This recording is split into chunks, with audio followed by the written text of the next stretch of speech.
নমস্কার বন্ধুরা, Monica's food খাজানাতে সবাইকে স্বাগত। আজ আমি তৈরি করব super crispy chocolate wafer roll. বাচ্চা থেকে বড় সবাই পছন্দ করে। দোকান থেকে বেশ দাম দিয়ে কিনতে হয় এই ওয়েফার রোল। বাইরে যতটা ক্রিপসি, ভেতরে ততটাই চকলেটি, আর খেতেও হয় ভীষণ টেস্টি, ভীষণ মজার। বন্ধুরা, ভিডিওটি স্কিপ না করে পুরো ভিডিওটি শেষ পর্যন্ত দেখুন। আশা করছি আজকের রেসিপি সবার ভালো লাগবে।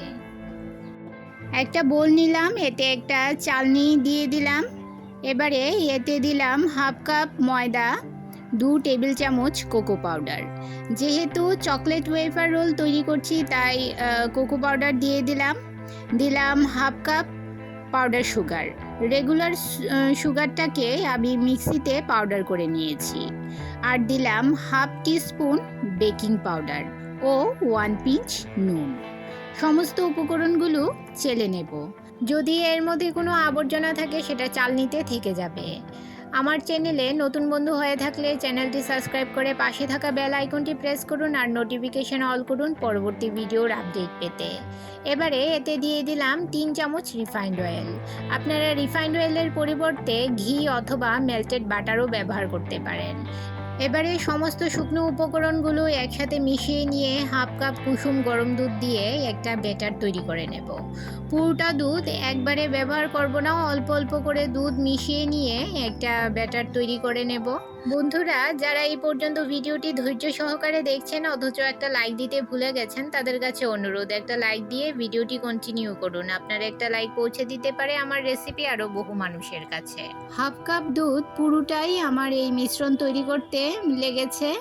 ভালো করে সমস্ত কিছু মিশিয়ে নিয়ে ঠিক এইরকম কনসিস্টেন্সির একটা ব্যাটার তৈরি করে নিলাম। গ্যাসের চুলায় লো ফ্লেমে একটা প্যান বসিয়ে 30 সেকেন্ড গরম করে নিলাম। বেশি গরম করা যাবে না, হালকা গরম করে নিয়ে হাত রাখা যায় ওই রকম গরম করে নিয়ে একটা চামচে দিয়ে আমি ব্যাটারটা দিয়ে এর মধ্যে দিয়ে দিলাম। চামচের সাহায্যে ব্যাটারটা একদম পাতলা করে ছড়িয়ে দিতে হবে, বেশি ভারী করা যাবে না। ব্যাটারটা ভারী করলে ক্রিস্পি হবে না, একদম পাতলা করে তৈরি করে নিতে হবে। 1 মিনিট লো ফ্লেমে সেঁকে নেওয়ার পর যখন দেখবেন সাইড থেকে উঠে আসছে তখন এটাকে উল্টে নিতে হবে। 3 মিনিট ধরে লো ফ্লেমে উল্টে পাল্টে ভালো করে সেঁকে নিতে হবে। ভালো করে না সেঁকলে রোলটা ক্রিপসি হবে না। বন্ধুরা, যারা আমার চ্যানেলটি সাবস্ক্রাইব করে আমার পাশে আছেন আর ভিডিওটি প্রথম থেকে শেষ পর্যন্ত ফুল ওয়াচ করছেন, তাদেরকে অসংখ্য ধন্যবাদ। আর যারা নতুন বন্ধু, অবশ্যই 24 ঘন্টা অপেক্ষা করবেন। 24 ঘন্টা পর আমি আসবো আপনার চ্যানেলটি ভিজিট করে আপনার পরিবারের সদস্য হওয়ার জন্য।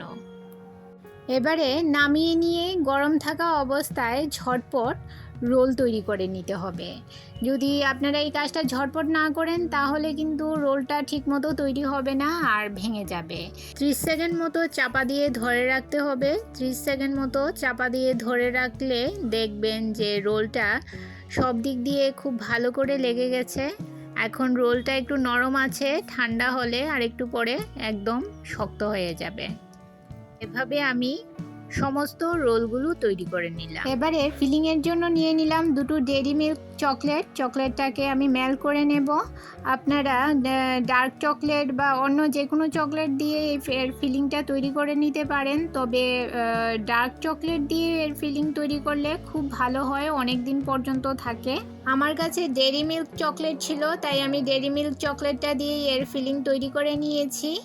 তবে ডার্ক চকলেট হলে ভালো হয়। ডার্ক চকলেট দিয়ে ফিলিং তৈরি করলে এই রোলটাও অনেক দিন পর্যন্ত আপনারা স্টোর করে রাখতে পারবেন। এবারে মেল্টেড চকলেটটা আমি একটা পাইপিং ব্যাগের ভেতর ঢুকিয়ে নিয়ে রোলের ভেতর ফিল করে নেব। দুদিকেই আমি এই পাইপিং ব্যাগের সাহায্যে দুদিকেই আমি চকলেটটা ফিল করে নেব রোলের ভেতর। পাইপিং ব্যাগের সাহায্যে সবগুলো রোলের ভেতর চকলেট ফিল করে নিয়েছি। বেসিক্যালি এই রেসিপিটা আজকে আমি আমার ছেলের আবদারেই তৈরি করেছি। প্রথমবার ট্রাই করেছি বন্ধুরা। দেখতে হয়তো খুব একটা ভালো হয়নি, তবে দেখতে যেমনই হোক না কেন খেতে কিন্তু ভীষণ টেস্টি হয়েছিল। বাইরে থেকে যতটা ক্রিপসি, ভেতর থেকে ততটাই চকলেটি। খুব কম সময়ে তৈরি করে নিতে পারেন এই চকলেট ওয়েফার রোল।